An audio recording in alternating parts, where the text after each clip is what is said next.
A fresh washing machine cleaner and machine cleaning wipes are designed to clean the inside and outside of all washing machines. To use the cleaner, make sure all clothing and items have been removed from the washing machine first. Then, place one tablet directly into the washer.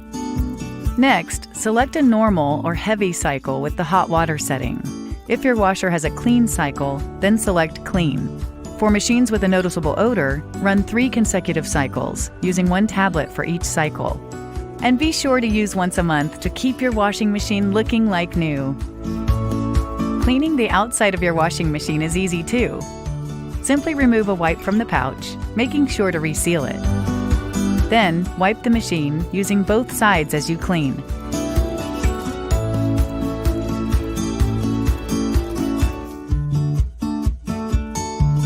When you're finished, dispose of the wipe in the trash. Never flush it. Use weekly to help keep your machine looking like new. And when used together with the cleaner, you can complete your clean.